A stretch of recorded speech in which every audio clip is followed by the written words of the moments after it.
शिवशक्त्या युक्तो यदि भवति शक्तप्रभविति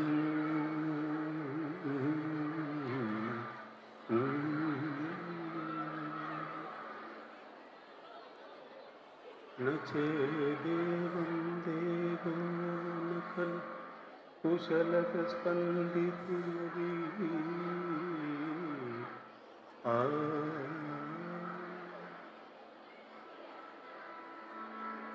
अतस्त्वाम् आराध्या हरिहर विरिञ्चाति विरवी प्रणन्तुं स्तोतुं वा कथमकृतपुण्यः प्रभवति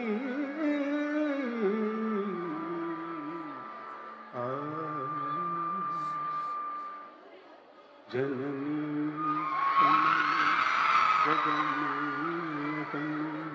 जननी जगन्नीयकम् जगत्कारणिनी परिपूरणिनी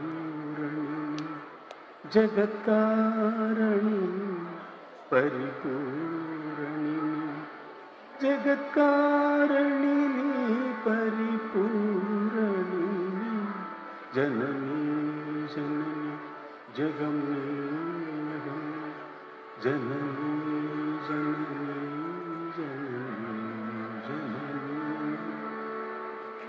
ஸ்வர்ணரேகையுடன் ஸ்வயமாகி வந்த லிங்கரூபிணியே காந்திகையே பல தோத்திரங்கள் தர்மசாஸ்திரங்கள் பணிந்தே துவரும் மணி நேத்திரங்கள் சக்தி பீഠமும்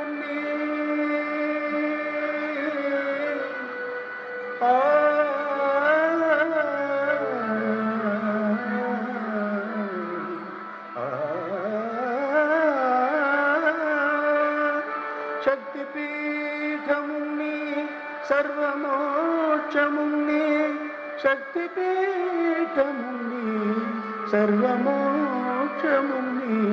जननी जननी जगन्नीयकम् जननी जननी जगन्नीयकम् जगत्कारणिनी परिपूरणिनी जगत्कारणिनी परिपूरणिनी जननी जननी जगन्नीयकम् जननी जननी जननी जननी जननी जननी जगन्नीयकम् जननी जननी जगन्नीयकम्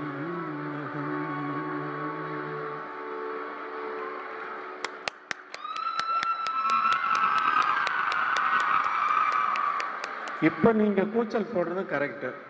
இப்போ நீங்கள் சத்தம் போடுறது பாட்டு முடிஞ்ச உடனே நீங்கள் உங்களுடைய உணர்வை தெரிவிக்கிறீங்கன்னு நான் எடுத்துக்கலாம். ஆனால் நான் பாடிக்கிட்டு இருக்கப்போ நீங்களும் பேசிகிட்டே இருந்தால் கடல் அலையில் போய் நான் கடல் பக்கத்தில் நின்றுட்டு கரையில் நின்றுட்டு நான் பாடுற மாதிரி இருக்கு. அந்த கடல் அலை கேட்டதா ஒரே இறைச்சல் தானே. கடலுக்கும் உங்களுக்கும் வித்தியாசம் வேண்டாமா? கடல் கடல் நேற்றிருந்த கடல் இன்று இல்லை. இந்த இருக்கும் நீங்கள் வேறு மாணவிகள் வேறு அலைகள் வந்துவிடும் நாளை. இந்த கல்லூரியிலே சரித்திர பிரசித்தி பெற்ற நூற்றாண்டுகளை கடந்து நடக்கக்கூடிய ஒரே முதல் கல்லூரி ஆசியா கண்டத்திலேயே இந்த கல்லூரி தான் என்பதை நீங்கள் நன்றாக அறிவீர்கள். அதிலும் முதல் பெண்கள் கல்லூரி. எங்கும் இல்லை, எங்கும் தொடங்கவில்லை. 105 ஆண்டுகளாக எங்குமே இல்லை. ஆசியா கண்டத்தில் என்ன உலகத்திலேயே இருக்க முடியாது, உலகத்திலேயே இருக்க முடியாது. இதை நீங்கள் எத்தனை வருடமாக பார்த்து கொண்டிருக்கிறீர்கள்? யாராவது சொல்ல முடியுமா? 3 வருடமாக இருக்குமா? 4 வருடமாக இருக்குமா? சொல்லுங்க. எத்தனை வருடம்?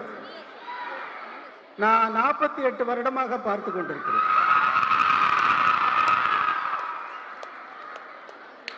நான் இசையமைப்பாளனாக, உதவி இசையமைப்பாளனாக பணியாற்றி கொண்டிருந்த நேரத்திலும் ஆல் இந்தியா ரேடியோவில் அப்பொழுது அங்கே நடக்கின்ற சிறு சிறு ஒலிப்பதிவுகளிலே வாசிப்பதற்காக செல்லும் பொழுதும், இங்கே காரணேஸ்வரர் கோயில் சைட்டில் நான் குடியிருந்த நேரத்திலே தினமும் இதுதான் என்னுடைய காலை நேரத்தில் 5 மணிக்கு 4 மணிக்கு தொடங்கி 5 மணிக்கு இங்கே தான் உங்கள் கல்லூரி முன்பு தான் நான் நடந்து கொண்டிருப்பேன். அதைவிட மாலை நேரத்திலும் இன்னொரு முக்கியமான விஷயம் மாணவிகளே, உங்களுக்கெல்லாம் தெரியாதது,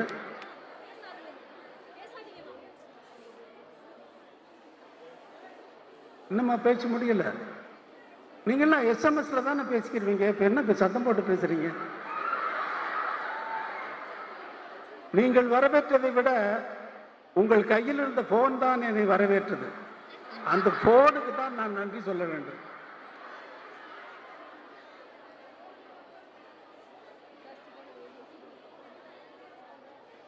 எனக்கு முதல் திரைப்படம் கிடைத்த நேரத்தில் 1976 அந்த படம் மன்னக்கிளி ரிலீஸ் ஆகிறது.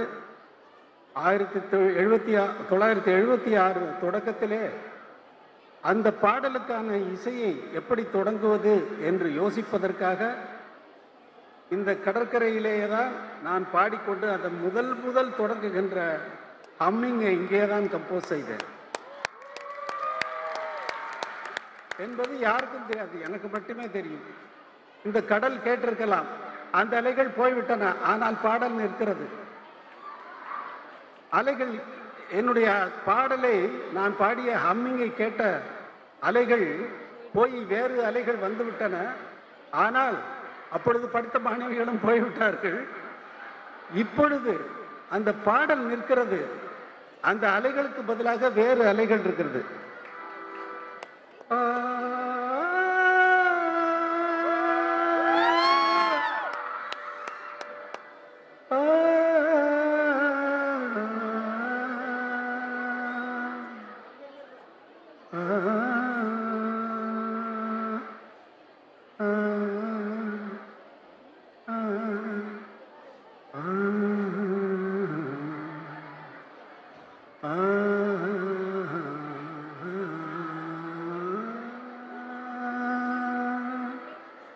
பன்னக்கிளி என்ன தேடுதே,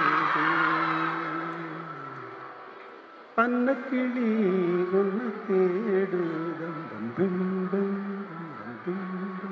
6 மாசம் 1 வருஷம் ஆவரம் மேலி வாடுதே. நதியோரம் பிறந்தேன், கொடி போல வளர்ந்தேன், அலையோடும் நதியோடும் அனுபவம் வளர்ந்தேன்.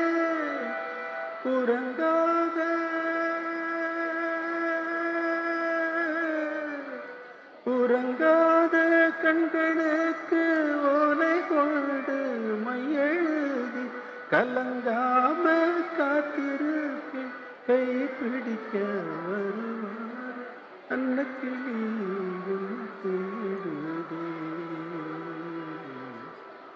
6 மாசம் 1 வருஷம் ஆவரம் வாடுதே.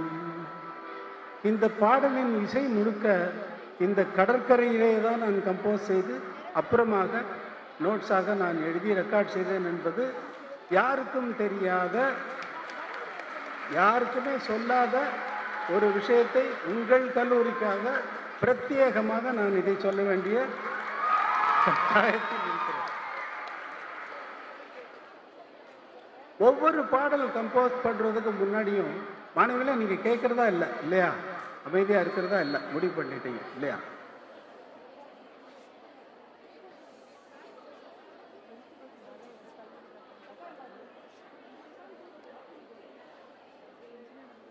நான் இங்கே மைக்கு வைத்து கொண்டு கூட சத்தம் போட்டு கத்த வேண்டியிருக்கிறது. இது என்னுடைய இயல்பு அல்ல. சத்தம் போட்டு பேசுவது என்னுடைய இயல்பான குணமும் அல்ல, பழக்கமும் அல்ல. நீங்கள் என்னைக்கோ ஒரு நாளைக்கு வரேன், நான் திரும்பி இந்த காலேஜுக்கு வரப்போறதில்லை இல்லையா? நான் வந்திருக்கும் பொழுது நீங்கள் அமைதி காத்தால் தான் நீங்கள் அது எனக்கு செய்கின்ற மரியாதையாக நான் எடுத்துக்கொள்வேன். நான் சொல்கிறதை நீங்கள் கேட்கிறீர்கள் என்ற உணர்வு எனக்கு இருந்தால்தான் நான் சொல்லுகின்ற விஷயத்தை, ஆழமான விஷயத்தை, உங்கள் மனதில் பதியக்கூடிய விஷயத்தை நான் சொல்ல முடியும். இங்கே எத்தனையோ பத்திரிகை நண்பர்கள் இருக்கிறார்கள், மீடியாக்கள் இருக்கின்றன. அத்தனையிலும் இது வரும்பொழுது உங்களுடைய ஓசை இரைச்சலாக இருந்தால் அது உலகம் முழுக்க செல்லும் பொழுது அது நன்றாக இருக்குமா? சரித்திர பிரசித்தி பெற்ற இந்த காலேஜில் கல்லூரி மாணவிகள் இப்படி நடந்து கொள்கிறார்கள் என்று உங்களுக்கு ஒரு அவப்பெயரை கிரியேட் பண்ணிடாதா? அது அமைதி காக்க வேண்டியது உங்கள் கடமை என்று நீங்கள் கொள்ள வேண்டாம். உங்கள் தன்மையாக எடுத்துக்கொள்ளுங்கள், உங்கள் குணமாக எடுத்துக்கொள்ளுங்கள். எந்த இடத்தில் சத்தம் போடுவது? பஸ் ஸ்டாண்டா இல்ல தியேட்டரா? இப்ப எவ்வளவு நல்லா இருக்கு கேட்கறது, எவ்வளவு நல்லா இருக்கு பேசுறதுக்கு. நீங்கள் எல்லோரும் என்னை கவனித்துக் கொண்டிருக்கிறீர்கள் என்பது இப்பொழுது எனக்கு மனதில் பதிகிறது. இப்பொழுது என்னுடைய தன்மையே, என்னுடைய இயல்பே மாறிவிட்டது. இந்த இசையும் நானும் இருப்பதைப் போல நீங்களும் நானும் ஆகிவிட்டோம். இந்த அமைதி உங்களுக்கும் எனக்கும் உள்ள தொடர்பை இன்னும் ஆழமாக ஆக்குகிறதே தவிர, நீங்கள் இரைச்சல் போட்டுக் கொண்டிருந்த நேரத்திலே உங்களை அது என்னிடம் இருந்து தூர விலைக்கு கடலுக்கும் அப்பால் கொண்டு சென்று விட்டது. மாணவிகளே, நீங்கள் அமைதி காப்பதை அமைதி காக்க வேண்டும் என்ற உணர்வு உங்களுக்குள் வந்ததற்கு உங்களுக்கு நன்றி சொல்கிறேன். ஒரு பாடல் உருவாவதற்கு முன்னால் இங்கே எத்தனையோ பாடல்கள் பாடினார்கள். அத்தனை பாடல்களுக்கும் நீங்கள் செய்த அந்த வரவேற்பு என்னை மிகவும் மகிழ்ச்சி கடலில் ஆற்றியது. எல்லா மாணவிகளுக்கும் எல்லாம் உற்சாகமாக இருந்தது. இசைக்காகவே இங்கே வந்து படிக்கக்கூடிய மாணவிகள், அவர்களை நான் மிகவும் பாராட்டுகிறேன். நன்றாக பாடினார்கள்.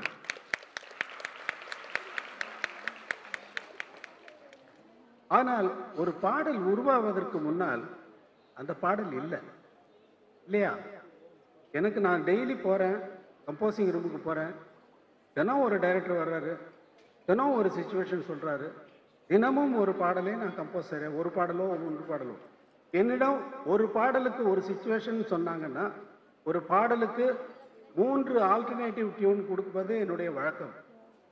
ஆனால் அந்த பாடல் கம்போஸ் பண்ணப்படாத நேரத்திலே, அந்த பாடல் இல்லாமலேயே இருந்த நேரத்திலே எப்படி அந்த பாடல் வந்தது எனக்கு? அதை எப்பொழுதாவது நீங்கள் யோசித்ததுண்டா? இப்போ ஒரு பாடல் இருக்கு, அந்த பாடல் எப்போது வந்தது? அந்த இசை எங்கிருந்தது? அந்த இசை எங்கிருந்தது என்று யாருக்கும் தெரியாது, எனக்கே தெரியாது.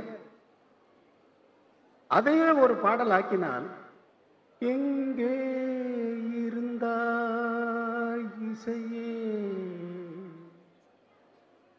நீ எங்கே இருந்தாய் இசையே, மனதிலா மதியிலா உணர்விலா உயிரிலா எங்கிருந்தோ எனக்குள் அள்ளிட குறையா ஊற்றாய் சுரக்கிறாய், இதை அறியாதிருந்தாலும்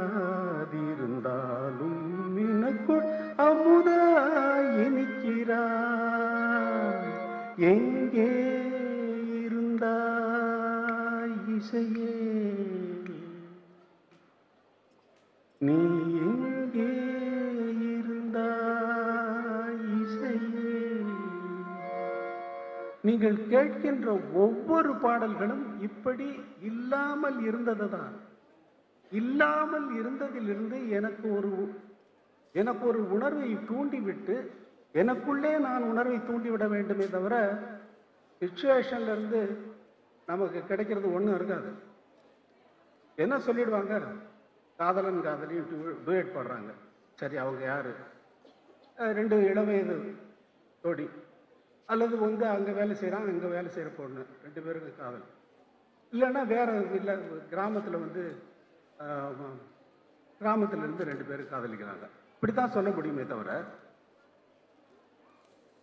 அது கரெக்டாக அந்த சிச்சுவேஷன் எனக்கு பாட்டு தருமா என்பது கேள்விக்குறிதான்.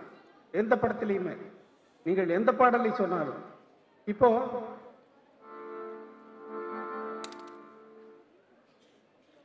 ஒரு படத்துல என்ன, கிழக்கே போகும் ரயில், அப்பன் சவர தொழிலாளி, அவனுடைய மகனுக்கு கவிதை எழுதுவதில் ஆர்வம். அவன் ஆடு மேய்க்க போகணும், ஆடு மேய்ச்சிட்டு இருக்கான் மலங்காட்டில். அவனுக்கு சாப்பாடு கொண்டு போக வேண்டிய தங்கை, அவளுக்கு ஒரு சிநேகிதி வருகிறாள் பக்கத்து ஊரில் இருந்து.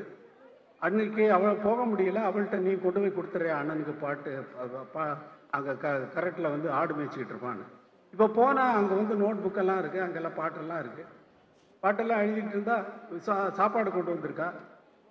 சாப்பாடு கொண்டு வந்திருந்தா அங்கே இருக்கிற ஆடு யூரின் பாஸ் பண்ணி அந்த நோட் புக்கில் எழுதுனதெல்லாம் அழிஞ்சு போச்சு. அழிஞ்சு போனால் ஐயோ எழுதுனதெல்லாம் அழிஞ்சு போச்சே அப்படிங்கிறான். நீ ஏன் அழிகிற மாதிரி எழுதுற அப்படின்னு கேட்குறா ஹீரோயின். உடனே அவனுக்கு பொறி பறக்குது, உடனே பாட்டு பாடுறான்னு சுச்சுவேஷன் சொல்கிறாரு. இந்த சுச்சுவேஷன் எனக்கு ஒரு பாட்டை, என்ன பாட்டு போட்டாலும் அந்த டைரக்டர் ஓகே பண்ணிடுவார், அது வேற விஷயம். ஆனால் அது இந்த பாட்டை தருமா என்பது ஒரு கேள்விக்குறி. எனக்கு எப்படி வருதுன்னா, எனக்கு அப்படித்தான் வரும். மாஞ்சோலை கிளிதானோ மாந்தானோ வேப்பந்தோப்பு கோயிலும் நீதானோ, இவளாவாரம் பூதானோ நடை தேர்தானோ, சலங்கைகள் தரும் இசை தேர்ந்தானோ. மாஞ்சோலை கிளிதானோ மாந்தானோ வேப்பந்தோப்பு கோயிலும் நீதானோ. நீரோடை போலவே சிறிதாடி ஓடினாள், நீரோடை போலவே சிறிதாடி ஓடினாள், வள்ளையோசையே காதிலே சிந்து பாடுதே, பழுங்கு சிலையே பருவழி இளமையனும் தனிமை நெருக்கில் அழைக்கும் மழை. நாஞ்சோலை கிளிதானோ மாந்தானோ வெப்பந்தோப்பு கோயிலும் நீதானோ, இவளாவாரம் பூதானோ நடை தேர்ந்தானோ, சலங்கைகள் தரும் இசை தேர்ந்தானோ. இந்த பாட்டை கொடுக்குமா அந்த சிச்சுவேஷன்? எந்த சிச்சுவேஷனுமே நான் கம்போஸ் பண்ண பாட்டை கொடுக்காது. ஆனால் எனக்கு மாத்திரம் அது வரும், வேற யாருக்கும் வராது. வேற யார் மியூசிக்கில் இந்த மாதிரி பாட்டு வந்திருக்கோ? இல்லைன்னு 2 பேர் தான் கை காட்டுறீங்க, அவங்கெல்லாம் பேசாமல் இருக்காங்க. இன்னும் எஸ்எம்எஸ் வரலையே அவங்களுக்கு. நான் பேசுனது எஸ்எம்எஸ்ஸாக வரணும் இல்லை அவங்களுக்கு, அதை சொல்கிறேன், வேற ஒன்றும் இல்லை. இந்த மாதிரி என்னை பற்றிய பெருமையை நான் சொல்லவில்லை, யாருக்கும் நடக்காத விஷயங்களை நீங்கள் புரிந்து கொள்ள வேண்டும் என்பதற்காக சொல்லுகிறேன். இது அத்தனை டைரக்டர்களுக்கு தெரிந்தாலும் வெளியில் சொல்ல மாட்டார்கள். வெளியில் சொல்லுகின்ற பழக்கம் நமது டைரக்டர்களுக்கு கிடையாது. அது அவர்கள் படம், அவர்கள் பாட்டு, அவர்களுக்காக நான் செய்தது என்றுதான் அவர்கள் எடுத்துக்கொள்வார்கள். வேற என்ன?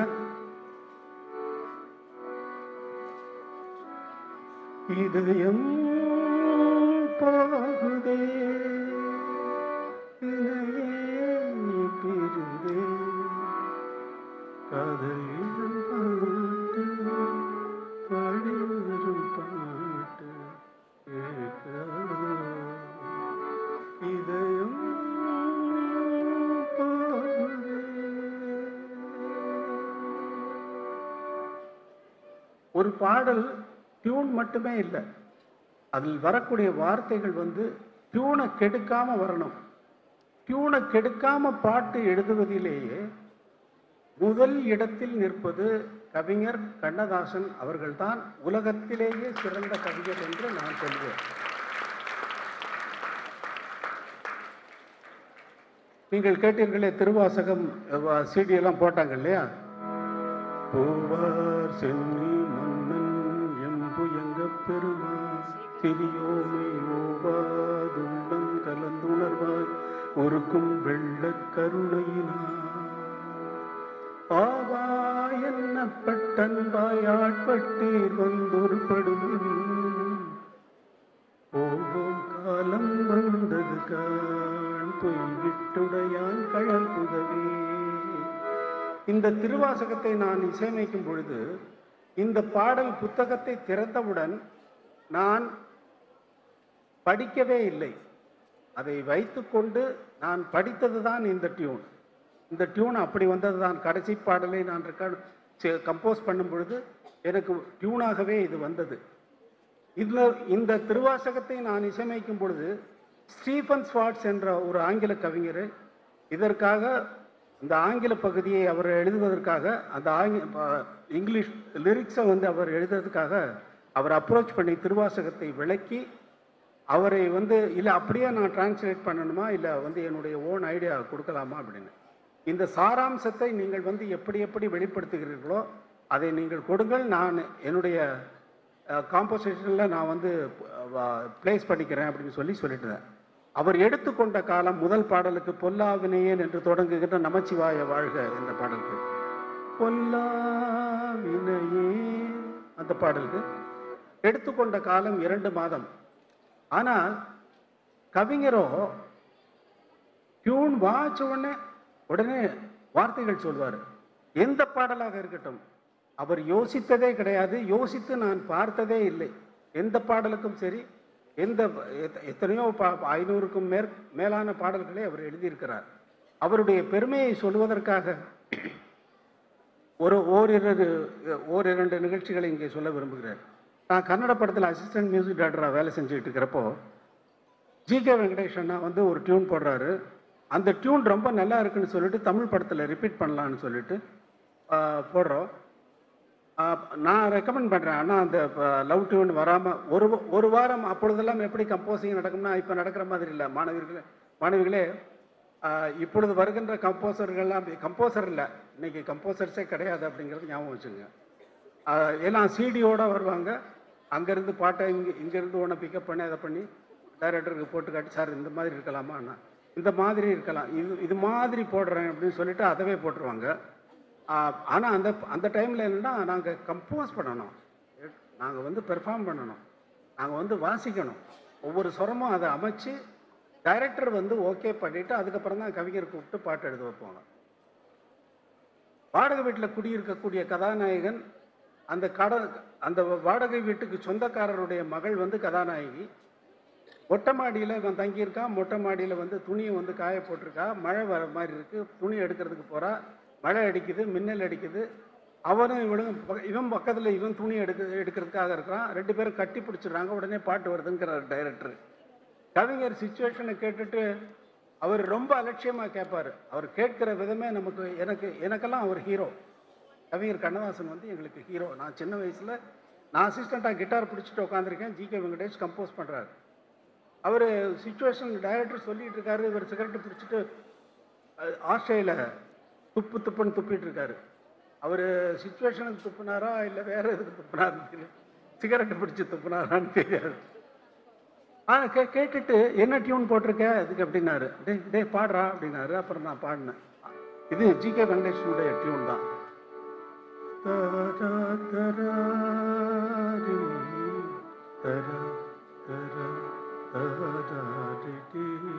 இது நீங்க கேட்டிருக்கீங்களா? கேட்டதில்லை. கன்னடத்தில் இதுக்கு பாட்டு எழுதுகிற ஆள் ஒரு வாரம் ஸ்வாகாத் ஹோட்டல்னு ஒரு ஹோட்டல் இருந்தது, அது இப்போ இடிச்சிட்டாங்க.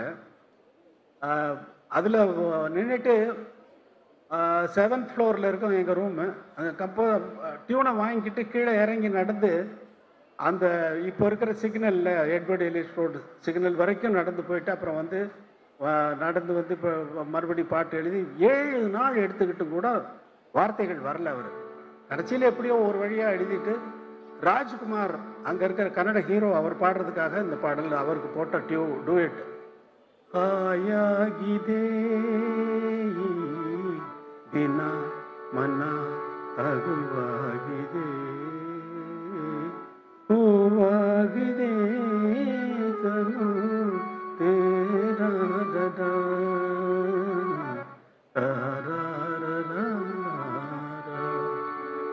ಇವರು இன்னொரு தடவை வாசி அப்படின்னாரு கவிஞர். கவிஞர் இந்த டியூனை பாடி காட்டுறோம், ஆனா அந்த வார்த்தையோட இல்லை. பாடு, இன்னொரு தடவை பாடுன்னு. தேன் சிந்ததே வானம். அரே எப்படி இவ்வளோ ஃபாஸ்ட்டாக சொல்கிறாரு, இது டியூனுக்கு சேருமான்னு பார்த்து தேன் சிந்துதே சேருது வானம். அப்புறம் என்ன? தரா தரா தாராடா உன்னை உன்னை என்னை தாலாட்டுதே, உன்னை என்னை தாலாட்டுதே டா டா டா டா டா டா டா டா டா டா. மேகங்களே தரும் ராகங்களே டாடாடா என்னாலும் வாழ்க. அரே மேகங்களே தரும் ராகங்களே என்னாலும் வாழ்க. தேன் சிந்துதே வானம் உன்னை என்னை தாலாட்டுதே மேகங்களே தரும் ராகங்களே என்னாலும் வாழ்க. இது ஒரு உதாரணம். அடுத்ததாக நல்லவருக்கெல்லாம் காட்சிகள் ரெண்டும் ஒன்று மனச்சாட்சி. நான் எம்எஸ்வி சாருக்கு இவர் எழுதின பாடல்கள் எல்லாம் ஃப்ரேஸா முடியும். என்ன வார்த்தைகளோ சின்ன விழி பார்வையிலே சொல்லி சொல்லி முடித்து விட்டேன், சொன்ன கதை புரியவில்லைன்னு ஃப்ரேஸாக வரும். நான் வர்ற நேரத்தில் அதை பிரேக் பண்ணி வரணும்னு நினைக்கிறேன். அப்போ வர்றப்ப என்னுடைய டியூனுக்கு எழுதுறதுக்கு கொஞ்ச நாள் சிரமப்பட்டார். கவிஞர் சிரமப்பட்டார் என்று நான் சொல்வதை பத்திரிகைகள் தவறாக புரிந்து கொள்ளக்கூடாது. ஏனென்றால் அதுவரை பிடிபடாத இருந்த ஒரு பாடல் எந்த வடிவத்திலே வர வேண்டுமோ அந்த வடிவத்திலே வராமல் நான் உடைத்து ஒரு ஃப்ரேஸ் வரும், அடுத்த ஃப்ரேஸ் வேறே ஆகும். என்ன டியூன் போட்டிருக்கான்னு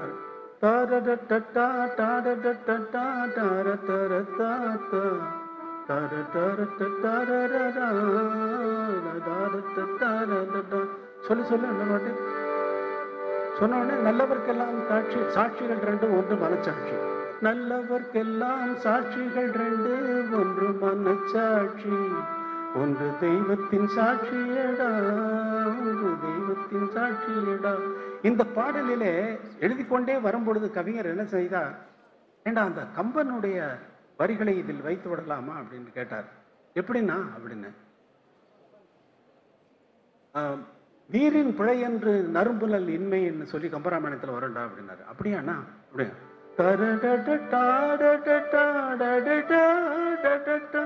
நதி வெள்ளம் காய்ந்து விட்டால் நதி செய்த குற்றமில்லை, விதியன்றி வேறே இங்கே வேறே ஏதம்மா.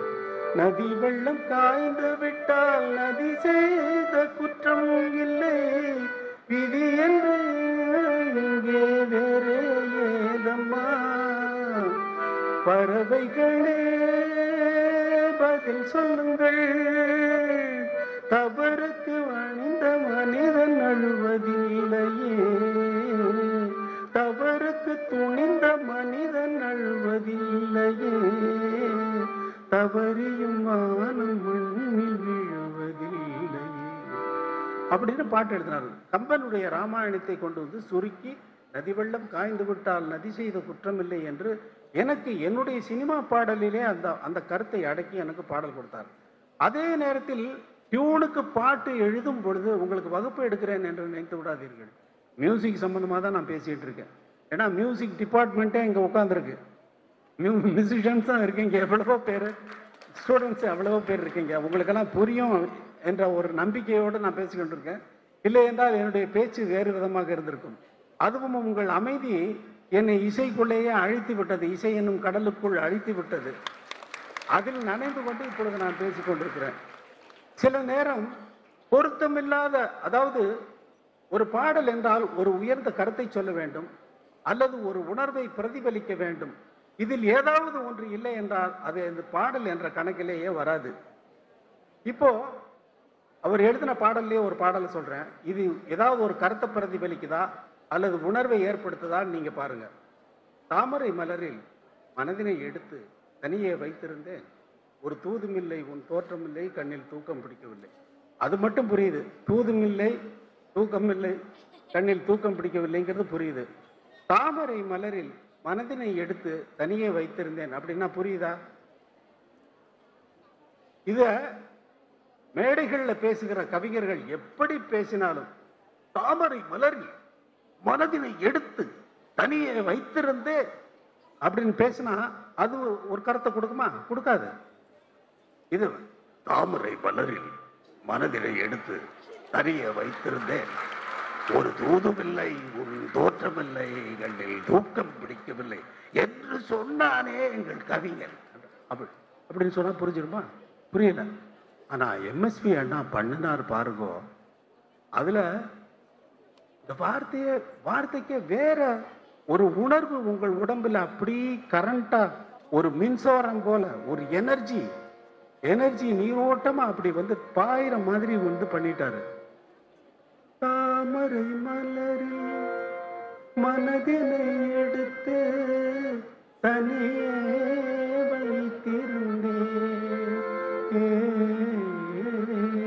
தாமரை மலரில் மனதினை எடுத்து தனியே வைத்திருந்தேன், ஒரு தூதுமில்லை உன் தோற்றமில்லை கண்ணில் தூக்கம் பிடிக்கவில்லை, கண்ணில் தூக்கம் பிடிக்கவில்லை, நெஞ்சம் மறப்பதில்லை,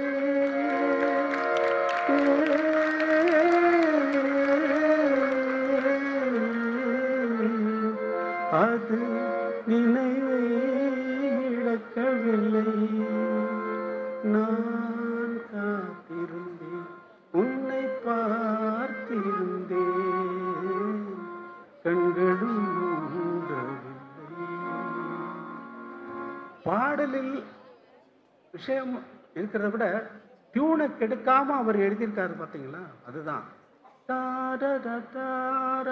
போட்டிருக்காரு அவரு. அதுக்கு ஓசை வந்து எவ்வளவு ஹெல்ப் பண்ணுது பாருங்க. தாமரை மலரில் மனதினை எடுத்து தனியே வைத்திருந்தேன். இப்ப அதுக்கு ஏதோ ஒரு அர்த்தம் இருக்கிற மாதிரியும் ஒரு உணர்வு இருக்கிற மாதிரி தெரியுது இல்லையா? அது இசையால் மட்டுமே ஆகக்கூடியது, வேற ஒன்றாலும் ஆவதில்லை. எனக்கு எழுதின கவிஞர் எழுதின கடைசி பாடல் கண்ணே கலைமானே, கண்ணே கலைமானே கண்ணிமையில் என கண்டேன் உன்னை நானே, அந்தி பகல் உன்னை நான் பார்க்கிறேன், ஆண்டவனை அதைத்தான் கேட்கிறேன், ராரிராரோ ஓராரிரோ ஆரிராரோ ஓராரிரோ, கண்ணே கலைமானே கண்ணிமையில் என கண்டேன் உன்னை நானே. அந்த வகையில் இளையராஜா அதிர்ஷ்டசாலி என்று கவிஞர் வாயாலே பாடல் எழுதிவிட்டு பிரசாத் ஸ்டுடியோ என்னுடைய கம்போசிங் ரூமிலிருந்து வெளியே சென்று அவருடைய உதவியாளர் அவர்களிடம் அவர் சொல்லியிருக்கிறார், ராஜா மிகவும் பெரிய அதிர்ஷ்டசாலி. அதிர்ஷ்டம் தானா, திறமே இல்லையா? இப்படி சொல்றீங்க அப்படின்னு கேட்டா, இல்லடா இதுதான் நான் எழுதுகின்ற கடைசி பாடல், இதுக்கு மேல் சினிமாவுக்கு பாட்டு எழுத போவதில்லை என்று சொல்லிவிட்டு அமெரிக்கா சென்று அங்கே மறைந்து இங்கே திரும்பி வந்தார். திரும்பி வந்து இங்கே காரியங்கள் செய்தார்கள். அதுபோல அந்த அந்த கவிஞர் வாயால் அவர் பாடின வார்த்தைகள் எல்லாம் பொய்யாக போனதில்லை. அவர் பாடிய ஒரு வார்த்தை ஒரு ஸ்டுடியோவையே எரித்து விட்டது. நெப்டியூன் என்ற ஒரு ஸ்டுடியோ இருந்தது, அது நெருப்பிலே போய்விட்டது அவர் சொன்ன ஒரு வார்த்தையினால். அவ்வளவு வாக்கு பலிதமுள்ள சரஸ்வதியினுடைய கடாட்சம் உள்ள, கம்பனுக்கு அடுத்தபடியாக சரஸ்வதியினுடைய கடாட்சம் உள்ள பாரதிக்கு பின்னால் கவிஞர் கண்ணதாசன் அவர்களுடைய வாக்குக்குத்தான் பலிதம் இருந்தது. அதற்கு அடுத்து என்னுடைய வாக்குக்கும் பலிதம் இருக்கும். இந்த டியூன் இருக்காலே நூற்றாண்டே இல்லை, 2 நூற்றாண்டுகளையும் தாண்டி நன்றாக வாழப்போகிறது. ஏனென்றால் 48 வருடமாக நான் இதனுடன் தொடர்புடன் இருந்திருக்கிறேன். மாணவிகள், இப்பொழுது உங்களுக்கு ஏதாவது கேள்விகள் இருந்தால்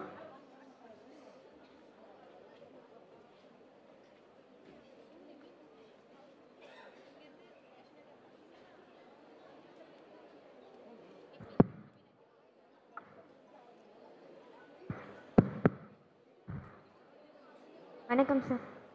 உங்களுக்கு காலேஜ் போக முடியலன்னு வருத்தம் இருக்கா? காலேஜ் தான் வந்துட்டேனே. எத்தனை காலேஜ் வருத்தப்படணுமா? இல்ல சார், உங்களுக்கு இருக்கா? நீங்க காலேஜுக்கு வந்து என்னத்த படிச்சீங்க?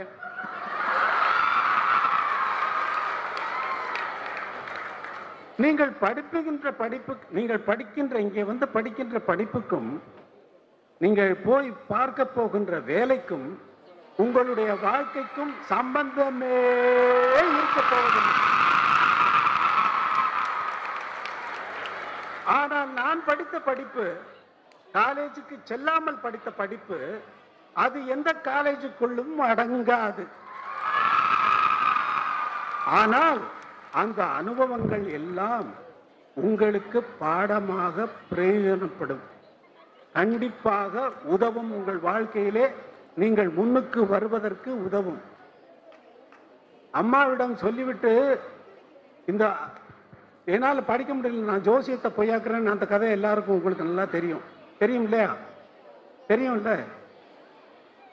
இந்த ஹார்மோனிய பெட்டியை மட்டுமே நம்பிக்கொண்டு இங்கே வந்து வரன்ற பொழுது என்னப்பா பண்ணுவீங்கன்னா, அம்மா ட்ராமாவுக்கு மியூசிக் போடுவோம், இல்லை லைட் மியூசிக்கில் வாசிப்போம். என்ன ஒன்றுமே சான்ஸ் கிடைக்கலன்னா பீச்சில் உட்காந்து நாங்கள் வாசிப்போம் என்று சொன்னேன். அந்த பீச் இதுதான், அந்த பீச் இதுதான். எதை கொண்டு வந்தேன்? நம்பிக்கையை மட்டும் கொண்டு வந்தேன். அதை விட்டு விடாதீர்கள், உங்களை நம்புங்கள். உங்களுடைய தொடர்பு எல்லாம் SMS-ல தான் இருக்கு, அப்பா அம்மாவோட இல்ல. வீட்டு குடும்பத்தோட இருக்கா? இல்ல. இல்ல நண்பர்களோட இருக்கா? இல்ல. இல்ல காதலன் காதலிகளோட இருக்கா? இல்ல.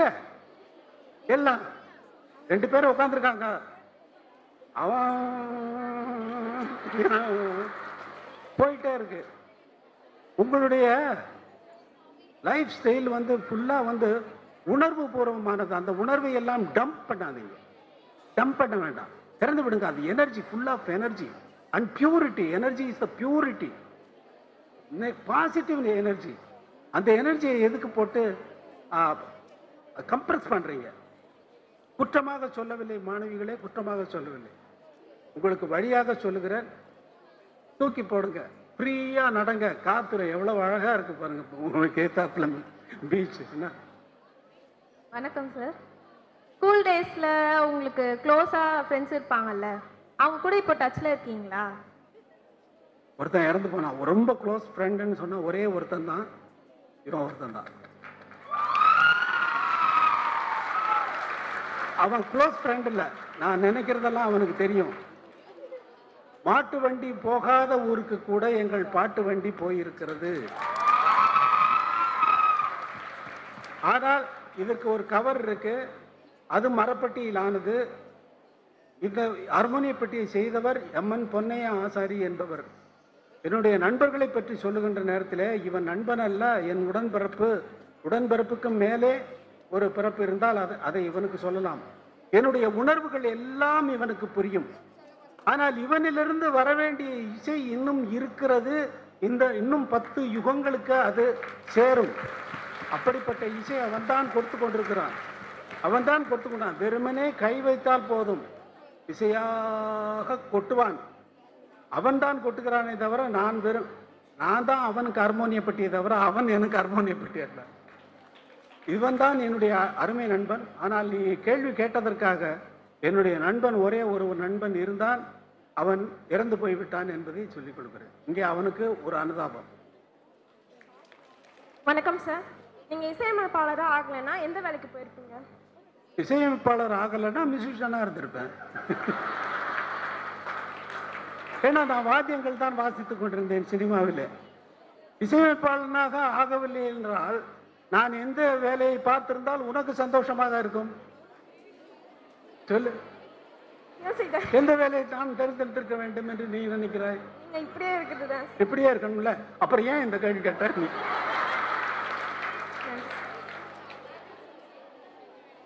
வணக்கம் சார். அன்னைக்கு மட்டும் உங்க கையில் பணம் இருந்திருந்தா நீங்க கண்டிப்பா பண்ணிருப்பேன்னு நினைக்கிற விஷயம் என்ன?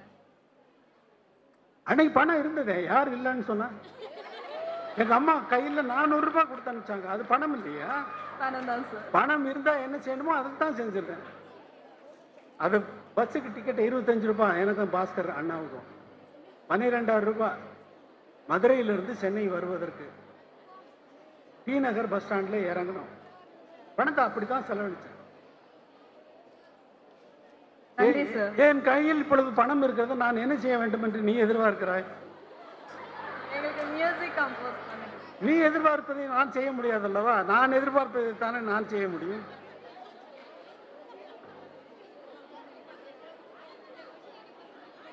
வணக்கம் ஐயா.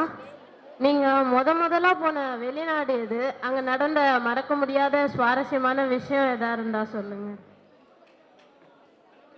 முதலாக மலேசியாவில் நான் இசையமைப்பாளனாக ஆன பின்னால் சென்ற நாடு அது. அங்கே கச்சேரிக்காக சென்றேன். 3 படங்கள் இசையமைத்திருந்தேன். அன்னக்கிளி, பத்திரகாளி, தீபம் என்ற 3 படங்கள். PM சௌந்தரராஜன் என்னுடன் வந்திருந்தார். அவர் நான் இசையமைத்த பாடல்களை பாடிக்கொண்டிருக்கிற நேரத்தில் ஜி ராமநாதன் அவர்கள் இசையமைத்த பாடலை சொல்லி என்னையும் ஜி ராமநாதனையும் கம்பேர் செய்து என்னை மட்டம் தட்டி பேசி அந்த 10,000 பேர் திரண்டிருந்த அந்த ஸ்டேடியத்திலே என்னை மட்டம் தட்டி பேசினார் என்பது மறக்க முடியாத நிகழ்ச்சி. வணக்கம் சார். நீங்க ஃபர்ஸ்ட் சென்னைக்கு வந்த டே அண்ட் இயர் ஞாபகம் இருக்கா சார்? 1968 மார்ச் மாதம். தேதி மட்டும் முன்ன பின்ன ஞாபகம் இல்லை. மார்ச் ஆரம்பமாக இருக்கலாம், 11க்குள்ள 11க்குள்ள இருக்கலாம். இதை வச்சு நீ என்ன பண்ண போற?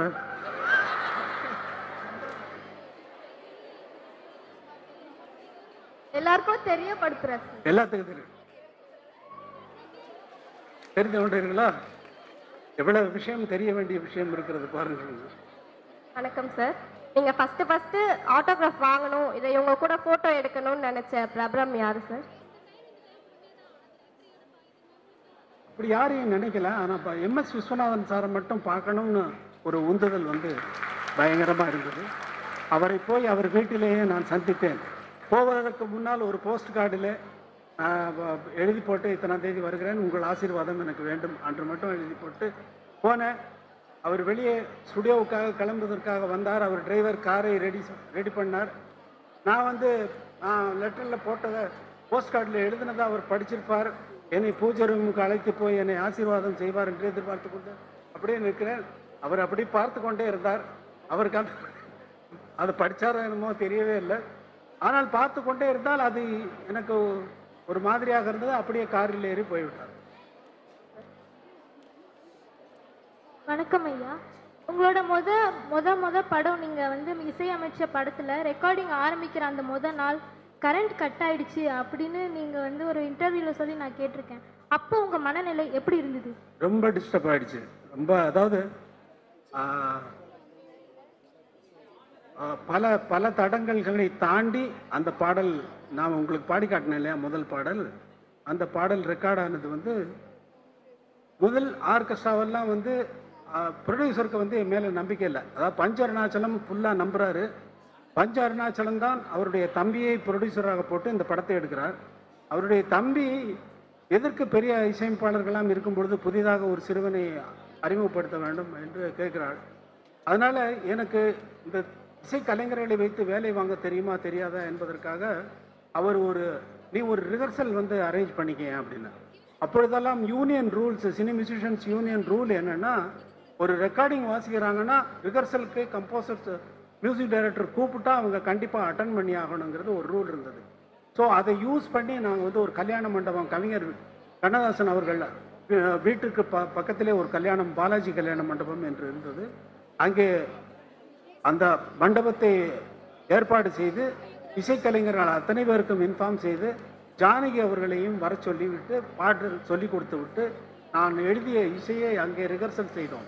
ரிஹர்சல் செய்துவிட்டு மறுபடியும் தியேட்டருக்கு போய் ரெக்கார்ட் பூஜை அன்றைக்கு பூஜை ரெக்கார்டிங் அன்று ஆர்கெஸ்ட்ராவெல்லாம் பார்த்துட்டு ரிஹர்சல் பார்த்துட்டு முதல் ஃபுல் சாங்கு நாங்கள் ஒவ்வொரு பிட்டாக ரிஹர்சல் பார்ப்போம். ரிஹர்சல் பார்க்கும் பொழுது தொடக்கத்தில் வந்து ஃபஸ்ட்டு பேக்ரவுண்ட் வாசிங்க, அப்புறம் சாங் போர்ஷன் வாசிங்க, செகண்ட் பேக்ரவுண்ட் வாசிங்கன்னு சொல்லிட்டு போயிட்டே இருக்கிற நேரத்தில் ஃபுல் சாங் நாங்கள் பார்க்குற நேரத்தில் நான் வந்து ரெடி, எல்லாம் ரெடியா எல்லோரும் ரெடி.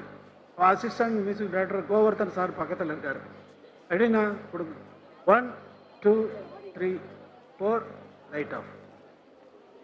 ஒரு மியூசிஷியன் என்ன பண்ணார், நல்ல சகுனம்டா அப்படின்னாரு. ரொம்ப டிஸ்டர்ப் ஆகிட்டேன். போய் மூலையில் வந்து அங்கே வாய்ஸ் ரூம் இருக்குது, அதுக்கு ஆப்போசிட் சைடில் போய் உட்காந்துட்டேன். ரொம்ப நேரம், ஒரு ½ அன் ஹவர் கரண்ட் வரல. டைரக்டர் பி மாதவன் எனக்கு ரொம்ப நல்லா தெரியும், இந்த தேன் சிந்தை வானம் பாட்டெல்லாம் எடுத்துகிட்டு இருந்தேன் இல்லையா. அதனால் அவர் அந்த பூஜைக்கு வாழ்த்துவதற்காக கருமாரி கோயிலுக்கு போயிட்டு பிரசாதத்தோடு வந்திருக்கிறார். எங்கே ராஜா எங்கன்னு தேடினா நான் இங்கே ஒரு மூலையில் உட்காந்துருக்கேன். என்னை தேடி பிடிச்சி கொண்டு வந்து நான் கருமாரி கோயிலுக்கு போயிட்டு வரேன், இதாங்க பிரசாதம் என்று டைரக்டர் பி மாதவன் என் கையில், அவர் அத்தனை சில்வர் ஜூப்ளி படங்கள் சிவாஜி கணேசனை வைத்து எடுத்த ஒரு டைரக்டர். அவர் வந்து எனக்கு பிரசாதம் கொடுத்தது, அதுவும் கருமாரி கோவிலிருந்து அம்மாவிடமிருந்து பிரசாதம் வந்திருக்கிறது என்று எனக்கு மிகவும் சந்தோஷமாக இருந்தது. இருந்தாலும் அந்த டிஸ்டர்பன்ஸாக தான் இருந்தது. அப்புறம் வந்து ரெக்கார்டெல்லாம் பண்ணிவிட்டு மியூசிஷியன்ஸ் கொஞ்சம் பேர் தப்பாக வாசிச்சிருந்தாங்க. அதெல்லாம் கரெக்ட் பண்ணுறதுக்கு அவங்கெல்லாம் ஒரு வாட்டி அந்த ஃபுல் சாங்கை கேட்டுட்டாங்கன்னா அவங்க அந்த மிஸ்டேக்ஸை கரெக்ட் பண்ணிக்கிடுவாங்கன்ற நோக்கத்தில் ப்ளே பண்ணுங்க ரெக்கார்ட் பண்ணது அப்படின்னு சொல்லி ரெக்கார்டிஸ்ட்டை ப்ளே பண்ணால் எல்லாரும் வந்து கூட்டியிருக்காங்க ரெக்கார்டிங் ரூமில். கூடனா ப்ளே பண்ணுறாரு டேப்பில் ரெக்கார்டே ஆகலை. அவர் போட்டு திருப்பி பார்க்குறாரு, ஒன்றும் நடக்கலை. இப்படியெல்லாம் இடைஞ்சல்கள் ஏற்பட்டது, அப்படியெல்லாம் இருந்தது. இருந்தாலும் அதையெல்லாம் மீறி அடிச்சுட்டு வந்தது பாருங்க, அதுதான் விஷயம். நன்றி. வணக்கம் சார். நீங்கள் நிறைய இன்ஸ்ட்ருமெண்ட் வாசிப்பீங்க, அதில் உங்களுக்கு பிடிச்ச இன்ஸ்ட்ருமெண்ட் என்ன?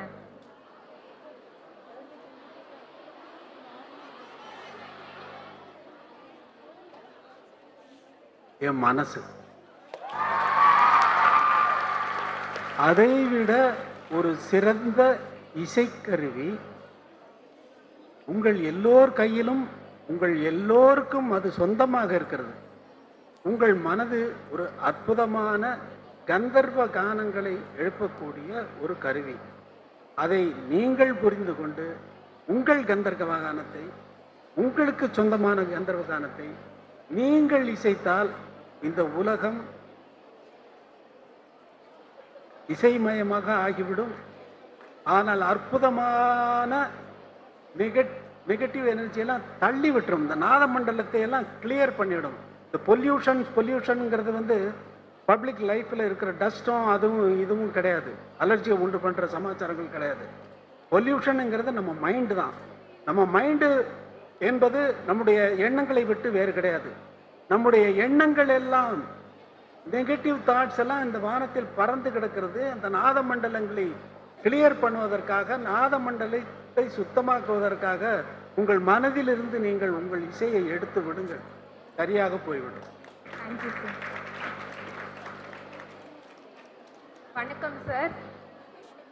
வணக்கம் சார். ஃபோட்டோஸ்லாம் பார்த்துருக்கோம், இந்த மாதிரி நீங்கள் பேண்ட் ஷர்ட் போட்டு எப்போ ஒயிட் அண்ட் ஒயிட்க்கு மாறினீங்க? மூகாம்பிகை பக்தனானவுடன் என்னுடைய நடவடிக்கை எல்லாமே மாறிவிட்டது. முன்னாடியெல்லாம் நல்ல கிராப் இருக்கும், ஃபுல்லாக என்னென்ன பேட்டர்ன் வருதோ அதெல்லாம் போட்டுட்ருப்பேன். ஒரே ஒரு நாள் பட் அவ்வளோதான், போயிடுச்சு, எல்லாம் போயிடுச்சு. Thank you sir.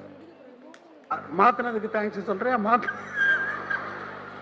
நன்றிங்க ஐயா. வணக்கம் ஐயா. உங்களோட டூயட் பாட பெஸ்ட் ஃபீமேல் சிங்கரா நீங்க யாரை செலக்ட் பண்ணுவீங்க? ஆஷா போன்ஸ்லே. நன்றிங்க.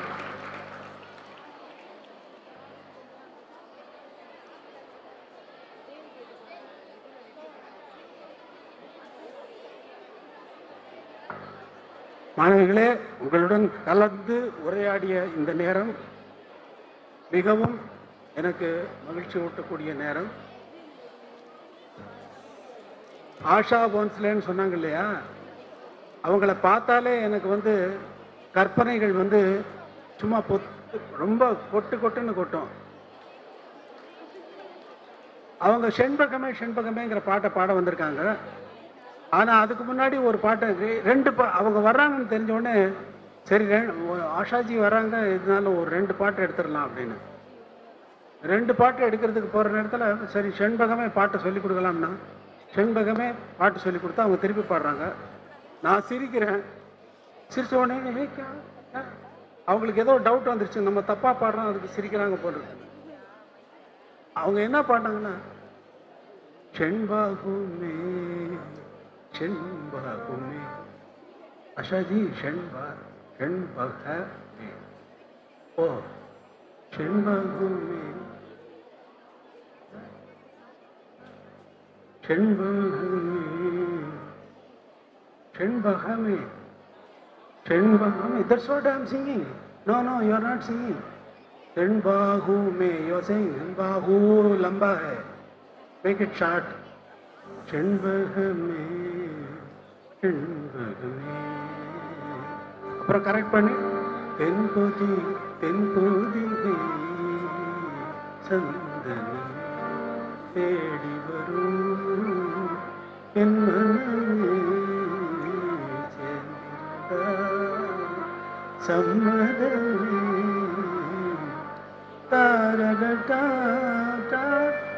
அப்படின்னா அந்த பாட்டு ரெக்கார்ட் பண்ற நேரத்தில் இன்னொரு பாட்டு ஆட் பண்ணோம்னா புது பாட்டுங்கிற படத்துல எங்க ஊரு காதல பத்தி என்ன நினைக்கிறேன், அது எங்க ஊர். நான் அவங்களும் டூயட். எங்க ஊரு காதலை பத்தி அவ ஜெர்மன்ல இருந்து வந்திருக்கான். அவ கேட்கிறா எங்க ஊரு காதலை பத்தி என்ன நினைக்கிறேன். எங்க ஊரு காதல பத்தி என்ன நினைக்கிறேன், அது எங்க ஊரு காதல் போல ஆழமில்லையே. ஆழமின்னா என்ன, அது ரொம்ப டீப்பம்மா. எங்க ஊரு காதல் அது ரொம்ப டூப்பம்மா. எங்க ஊர். இப்ப அந்த பாட்டை எடுத்தா எப்படி எடுக்கணும் தெரியுமா? எங்க ஊரு காதல பத்தி என்ன நினைக்கிறேன், அது எஸ்எம்எஸ்ஸில் முடிஞ்சு போச்சம்மா. இப்படி ஆஷாஜியோட அனுபவம். ஆனால் அவர்களோடு முதல் ரெக்கார்டிங் வந்து சத்மாங்கிற படத்துக்காக ரெக்கார்ட் பண்ண போகிறேன். அவங்களுக்கும் எனக்கும் சண்டை. ஒரு டேக் பாடிட்டு உள்ளே வந்துட்டாங்க. நான் இங்கே பாடினது சரியில்லைன்னு சொல்லிட்டு மறுபடியும் உள்ளே போய் பாடினது என்னுடைய ரெக்கார்டிங்கு மட்டும்தான். அப்படிப்பட்ட ஆஷாஜி மிகவும் திறமையானவர்கள். இருந்தால் மற்றவர்களை நான் குறை சொல்கிறேன் என்ற அர்த்தம் இல்லை. மற்றவர்களை யாரை பற்றியும் நான் பேசலை. ஜானகி ஒரு வகையான டிஃப்ரெண்ட் டேலண்ட் உள்ளவங்க. அவங்களுடைய டேலண்ட்டை வந்து சொல்றதா இருந்தா அது சொல்லிக்கிட்டே போயிட்டே இருக்காங்க, நாள் பத்தாது. ஆனால் ஆஷாஜியினுடைய குரல் வளமும் அவர்களுடைய டேலண்ட்டும் வந்து எக்ஸ்ட்ராடினரி. அதே போல் அஜய் சக்கரவர்த்தியும் இங்கே குறிப்பிட வருகிறேன். இசையில் தொடங்கதமாக பாடினீங்களா நீங்கள் எல்லாம்? அதை பாடினவர் அஜய் சக்கரவர்த்தி.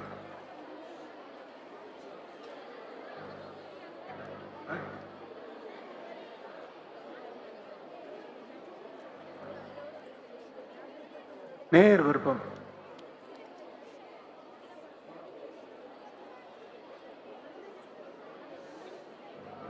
மாணவியர் அமைதியாக இருக்கவும்.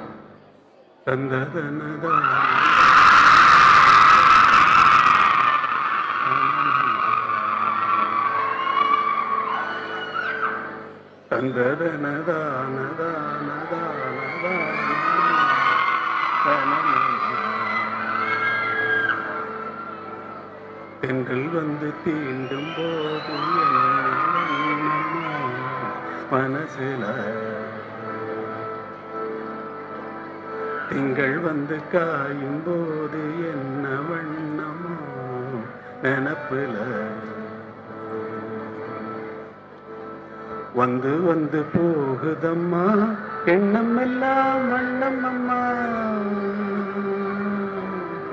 எண்ணங்களுக்கு ஏத்தபடி வண்ணம் எல்லாம் மாறும் அம்மா, உண்மையம்மா உள்ள உண்மைகளதான் நான் சொன்னேன் பொன்னம்மா சின்ன கண்ணி. தென்றல் வந்து தீண்டும் போது என்ன வண்ணமோ மனசுல எவரும் சொல்ல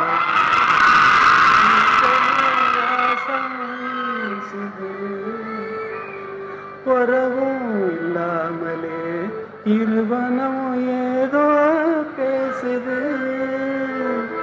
எவரும் சொல்லாமலே குயிலெல்லாம் தேனா பாடுது. எதுவும் இல்லாமலே மனசெல்லாம் இனிப்பா இனிக்குது.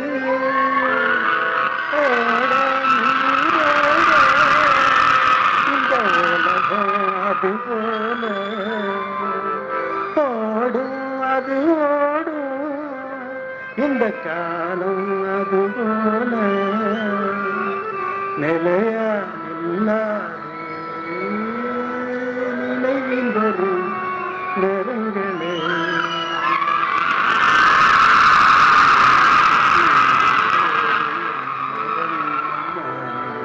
மனசில திங்கள் வந்து காயும் போது என்ன வண்ணமோ நினப்புல.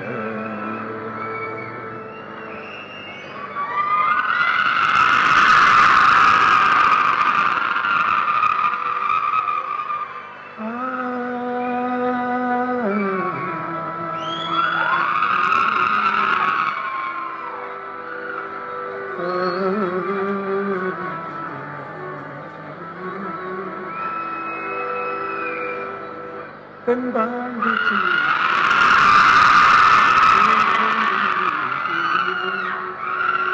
மான் போல வந்தவனே யாரடிச்சாரோ யாரடிச்சாரோ யாரடிச்சாரோ. வளரும் பிறகு இனியும் அழுது தேம்பாதே. அழுதா மனசு தாங்காதே. அழுதா மனசு தாங்காதே. தென்பாண்டிச்சி தேரோடு மான் போல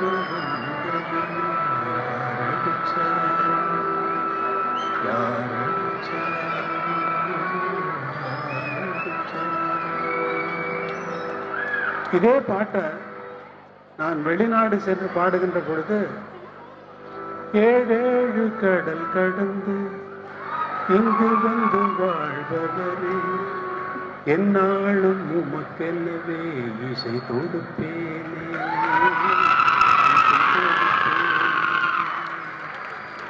ஏழேழு கடல் கடந்து இங்கு வந்து வாழ்பவரே என்னாலும் உமக்கெனவே இசை தொடுப்பேனே இசை தொடுப்பேனே. எங்கோர் மண்ணில் பிறந்தாலும் எங்கோர் மண்ணில் வாழ்ந்தாலும் உனையும் என்னையும் இணைப்பதது உயிரின் மேலாம் இசைதானே. மாளாத துயரம் என்ன தாழாத சோகம் என்ன சொல்லாமல் துடைப்பதது என் இசைதானே என் இசைதானே. உன் வாழ்வில் சில நொடிகள் என் வாழ்வில் சில நொடிகள் என்னாலும் நினைவில் நிற்கும் என் நொடிதானே என் நொடிதானே என்